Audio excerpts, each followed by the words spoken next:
is still open for Yep. Evos if they want to pick it up. Do Onic want to ban that out just in case they flex the Fredrin? I don't know. Do they even want to flex the Fredrin, right? I think this is still a very flexible comp from both, from Evos and from Onic. Dreams will be the target though here for the Grok and the Minotaur ban. Very different to what we saw in game number 1 where Onic actually banned the Export there. Paquito though, again, respect to Lutpi. Still 100% win rate? No! Yesterday, he actually lost his 100% win rate on the Paquito up against Bigatron Alpha in game 2. That was his first loss on Paquito, but still respected by Evos. So what's the answer for Onic, right? They still need a way to dive into the back line. Paquito has been eliminated. Yuzong has been eliminated. Do they look for something like Terizla? A lockdown hero? A Lapu Lapu? How do they target this Natan? We saw the Terizla earlier. I think it's great with card control, but without a lot of ways to really take advantage of everyone locked in the penalty zone. I feel like the Lapu Lapu, in a way, if you're really trying to threaten the backline, trying to delete the low Yi that's immobile through the shields, the Lapu Lapu, on paper at least, makes a lot more sense. But it's going to be a Farsa too? We haven't seen this combination in a while. The triple roam, Fredrin, Kadira, and Farsa. That's a lot of burst damage. Kadita roam. Yeah, I haven't seen that in a while. Keyboy on the Kadita pick. Zace, comment? Clockman has always been a mechanical player, but now his teamwork is also excellent. As for Annabelle, he is truly talented. We're starting to see that come to life, actually. I mean, earlier on we mentioned, right, number 2 most kills in the jungler position, right behind Kyrie. Annabelle has been able to secure that. Clockman has also been performing rather well, popping off in his own right. And now Evos, where is this Ruby going? Is it an EXP Ruby? Is it a Roam Ruby? To banish all darkness. The reveal. Okay. Oh my god, it's the Akai XP arrival. Yeah. Oh Fluffy. man, dream. Hey, sorry, Fluffy. The dream of Fluffy. So that's a lot of global presence, right? You have Akai Arrival, and you also have the Luo Yi to boot. Onic go for the Thamus. Against the Kai though, a lot of these threats do get nullified. It's going to be a very safe time for the Natan and the Luo Yi to really output that damage, unless Onic can use macro play to go for these weird flanks. We'll have to see, man. It's been a while since we saw the roaming Kadira against potentially the Ruby here. It's going to be so annoying. It should be the Ruby, right? Akai. Wait a second. Akai EXP. Lancelot. Yeah. Oh no, it's Akai roam. It is a Kai roam. Wow. So it's not the Akai I Arrival. don't know, sometimes the screen is deceiving. Sometimes it's not accurate into the game, so I guess we'll see. But yeah, it looks like from the battle spell, flicker, no arrival, so I believe it should be roam. Okay, we'll see. Ladies and gentlemen, you see the wings flapping over the land of Dawn, signaling that we are about to witness game number 2. 5 seconds till the enemy reaches. Can the Guardians of the Galaxy Smash force them. a game number 3 from the White Tigers, who are on a roll, showing them what it truly means to be an Welcome apex to predator. Mobile Legends. Seeing the lethal ignitions coming in for Keyboy and Sans, a dangerous combination against the Lancelot though. The question is, with so much mobility on the side of Evos as well, do they have any solutions here for the Lancelot? Because unlike other assassins, it's gonna be a bit more dangerous, but Dreams already is able to pressure Keyboy away and shut down his early game rotations. I mean, technically the Akai pick does make sense, right? Because it's not necessarily as straightforward as something like the Tigreal, but it can dive into that backline and disrupt Sans every time he goes in for the Feather Airstrike. And it is a great heavy spin bot if ever Brands or Clocken does get jumped on by multiple members, especially against a Thamus and a Fredrin, who kind of really wants to move forward right there. The heavy spin can just really completely deny any real counter-engage potential from the side of Onic. So it's a great tool defensively and aggressively potentially, depending on how Onic uses it. The Praesor's Wrath, some water splashed on Dreams too. Sans Sans? looking for it. Oh, out of range, but Dreams also gets the passive shielding there. My big concern is Sans. because he was on the eve and he got assassinated by Annabelle. I think the Farsa is a bit easier to assassinate, especially when you're on that feathered airstrike. I guess has to wait for the moments where he is actually going with the wings by wings. But Fluffy here doing a great job just being aggressive, but almost never really caught out randomly, at least in this match so far. Not just yet, but expect a lot of rotations from Onic, right? With Sans, with the wings by wings on the Farsa. The thing is, it wins in the mid lane because of the range, right? If it's a 2v1 against Glocken, wait a minute. Look at Lupi. Trying to push forward here, has the Vengeance, pops the ultimate, goes on to Dreams, hits caught on the Imofed, it pops the Vengeance, but it might be too late. Lupi, oh my god, Lupi! Oh. Finds first blood, Eternal going to Onic. He bought so much time, he even got a kill. What's kind of dangerous and kind of in the way of Annabelle right here, you're seeing that Keyboy doing a great job just coming in, hiding in these bushes, and if Annabelle isn't careful, he can absolutely get caught out. He does not have tools to just immediately cleanse off a lot of that crowd control coming in from Keyboy, and him together with Kyrie is being a big problem. Rough waves, Keyboy on the Kadita. Takes Annabelle down, and in the bottom lane, Dreams actually pops the heavy spin. And CW just purifies and gets out. Kyrie on the orange buff, trying to look for the steal, has the retribution as well as Clockman tries to deny it, but it doesn't have any mana. Dreams doesn't have heavy spin either. It should be free for Kyrie. Retries it and jumps out. CW in a 1v1. Brand stealing some damage. Sans on the chase. Feather airstrike. CW very low. Brand, oh, a good cancel from Dreams to prevent Brand's demise. Just as you say that, right? The pick onto Annabelle was brilliant. One of the reasons why Evos were able to snowball so well in game number 1 was because nobody was able to disrupt the farming pattern from Annabelle, and at some point he was farming like crazy. He was ahead 3-4 levels against Kyrie, so they really didn't have any say when it came down to the neutral objective contest, but that is the beauty of this pick, right? The Thamus in a 1v1 situation has so much kill pressure, sustain, and that's the problem, right? When they go in for these 1v1 types of brawls, and maybe that's the reason why Onic opted to go for the Thamus in the second game. Okay, looking for more fights in the early game, not giving Annabelle any space. 2 levels ahead, Kyrie this time round. Phantom execution and the Thorn Rose. Wow, Annabelle winning on the Retry battle. CW in the bottom lane, pressured a bit, but look at that. Feather airstrike and the Purify, and he gets it done. Sans. Just the feathered airstrike from downtown with the passive. That's the burst threat, and now Onic with an abundance of catch potential. They're just the ones catching all Evos off guard. Rough waves, Kyrie with a knock-up, not able to find a taunt. Fluffy, don't run Wolf King now as the Petrify connects onto Annabelle, and he will fall as well. I'm offended Flicker to bring him under the base, but Dreams, or under the turret, but Dreams doesn't have that heavy spin. Used it earlier on Sans. CW clears the bottom lane. Claw is in the bush.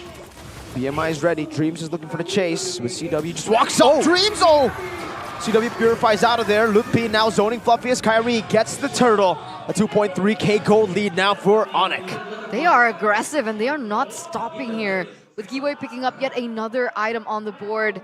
What is the signal for him? Will he be more aggressive after that? For who? For Brent? For was it Sans or was it Keyboy? For Keyboy. It was for Sans.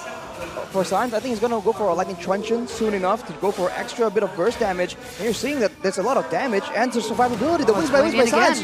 Divergence. Sans actually going to get the passive down on Annabelle. Not able to find the final immobilized, but Annabelle gets assassinated by the Kadita in the back with a rough wave. Lupi looking for more, and that's another with the Appraiser's Wrath missing. It does not matter. Lupi claims a double kill, but Sans will fall to Brand's purple buff. Wide open. Onic will go for it.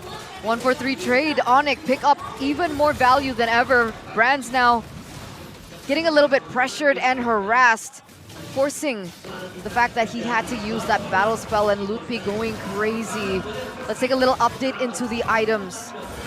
Bloodwing for both the Kadita and the Farsa, both Keyboy and Sans. You would think they'll be playing a bit more passive, just waiting for an opportunity, but they have been in the thick and thin of the battle, just moving forward fearlessly, and even if they do get traded out, that's a 1-for-3 earlier. That's something that I think Evos need to start respecting. That damage is about to start ramping up. I think a big factor here is the fact that Sans can still go around, but look at this play. Even CW joining on the fun. That's very interesting, you know. Kadita and the Farsa going for Bloodwings as their first item. That isn't common. Well, against Lancelot, maybe that's why it's a bit more understandable. But I think for Sans in particular, the fact that Onic now can rotate a lot faster, and Sans himself can be multiple areas of the map so fast with the wings by wings, it's also giving him more pressure and more farm to actually get more things done in the midst of these big team fights. 5k gold lead for Onic right now, and Keyboy, he has the entropy, he plays it back, oh Keyboy! Reads the entropy, Blake as CW forces him back, Fluffy! Running away, that last basic attack, not enough to take him down. Annabelle, defensive, phantom execution. Keyboy gets out, wonderfully played. Wow, Onic. Onic just absolutely overwhelming Evos. They have the repositioning tools, they have damage, but when Onic come at you from so many different angles, we can see they're absolutely confused. Keyboy still waiting in the wings, looking for an opportunity. Let's see battle 2. This time Kyrie will be the one winning it out without using a red tree. Sans gets picked up, and Clawkun does get picked up as well. A 1-for-1 trade, Keyboy, cancelled out. CW looking for the chase on the Brands, who has the entropy now. Oh, Brands! Will fall. CW pops the blazing duet, but will be taken down by Akai, the Panda Dreams. Lupi up top, trying to stop Annabelle from going for this farm, but he will still be able to do so. Not able to get that turret, no mana, very low, at least. One puncture down. Lupi still chasing Annabelle! I don't think he got the reset on the puncture there. Lupi is chasing, he wants blood, and he finds a killing spree up top. 2-for-3 trade and the corrosion scythe for Lupi. It was impossible for Annabelle to get out of that situation. He was so sticky. Ludpi on the Thamus, man. Again, give him an aggressive hero, and you're gonna see him with murderous intent. With a Radiant armor completed, he is just going all in, and Keyboy once again being so elusive. That's how annoying the Kadita is with the passive, with the repositioning tools, the oddity as well. Not a lot of people have made this Kadita work this season, but Keyboy picks it up, and this is the results that we're getting. So much pressure that Evos, they're not even brave enough to get out of their own base here. Wait a second. Oh, the delay! Keyboy, my goodness, that was a risky play. It does not pay off. He dives in deep, Dreams is very low. Still able to get the shielding. Sans gets it, so it does pay off in the end. They zone Brands, they get Dreams, and they go for the Lord now. I thought they were going to get Brands as well in one fell swoop. CW, right before that engagement, already reaches 3-item power spike. The Demon Hunter Sword, the the Corrosion Sight, and the Golden Staff. So now Onic are absolutely going to try and make use of this mid-game power spike before Evos can even adjust and itemize against all this damage, all this outplay potential. But it doesn't mean that Evos are going to stay silent. Blood Papers in the world with a vengeance now pops into ultimate, gets outpaced 3 members of Evos. That was costly. So many resources baited out just from that play, and that again is the prowess of Lutpi on the Thamus with the vengeance as well. A little bit of a win, however, for Evos, despite them having to let that entire thing go. They're able to get a little bit of pressure in the top side, but they don't get the turret even. It's still a push with the Lord and the minions. And with the siege advantage, with the Farsa, threatening with the burst damage, and Keyboy just very sneakily inching in right behind the members of Evos. Now they're confused. Now they're not sure where danger is going to come from. Gets out.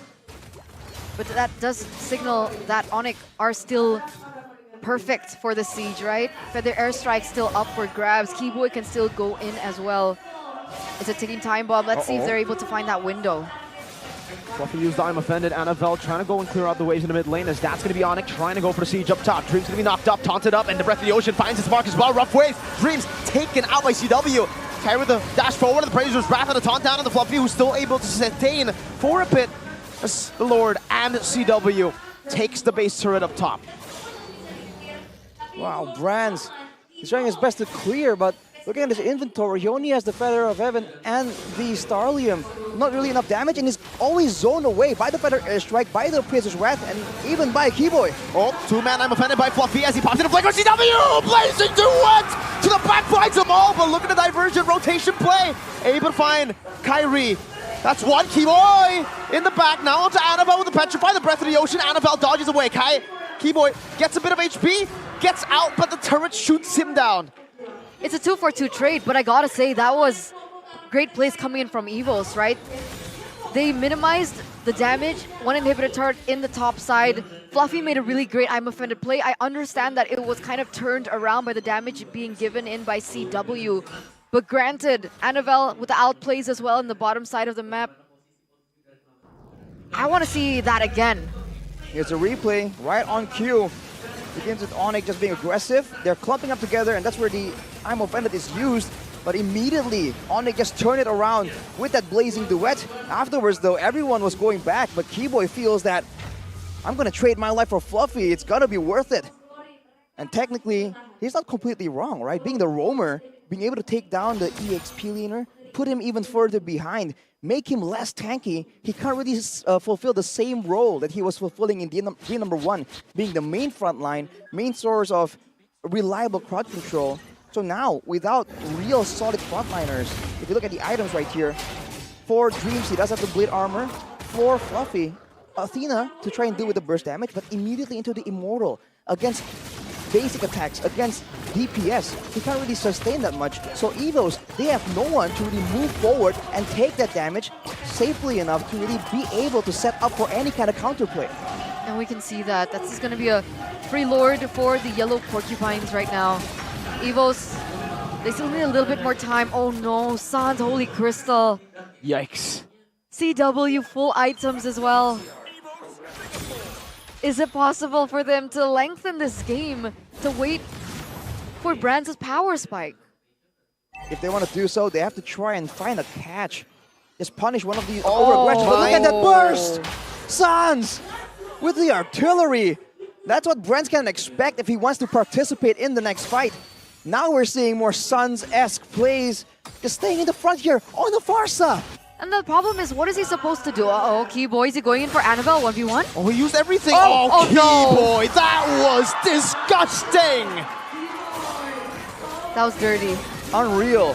The read on the punctures, getting the knockups, and now Onic, they're letting the Lord getting cleared out actually, but the waves are still coming. They are still waiting for an opportunity here.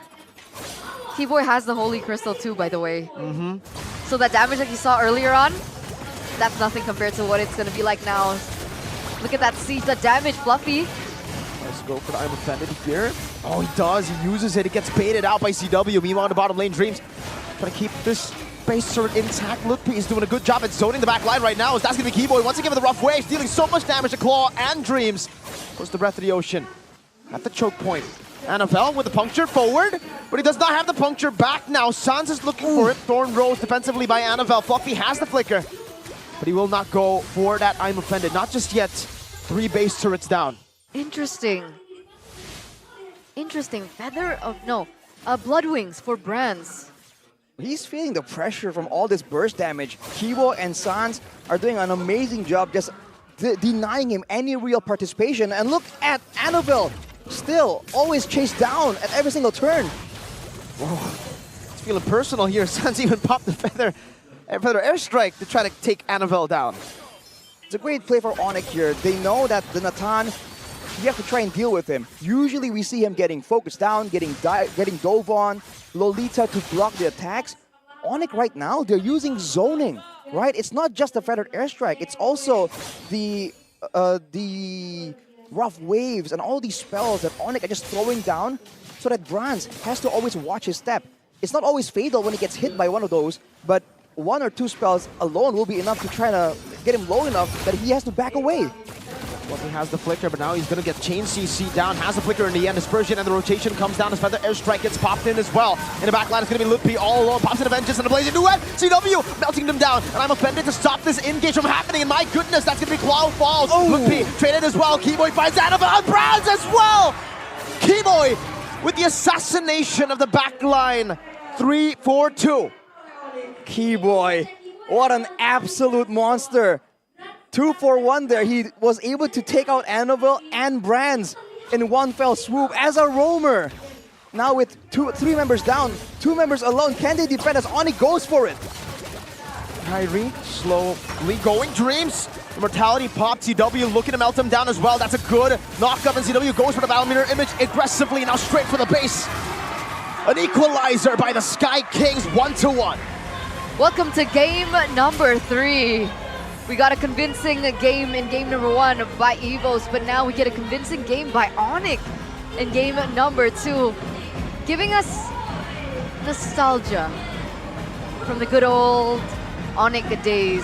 Keyboy on his power pick Kadita. We see Sans on a high ground hero like the Farsa that is way more mobile and does so much more damage than the Eve. It suits his playstyle a little bit more, and we saw it being able to come through to force this to the end, the very end. Someone please tell me, what season is it? Onic, man, turning back the clock with a creative solution to this Natan problem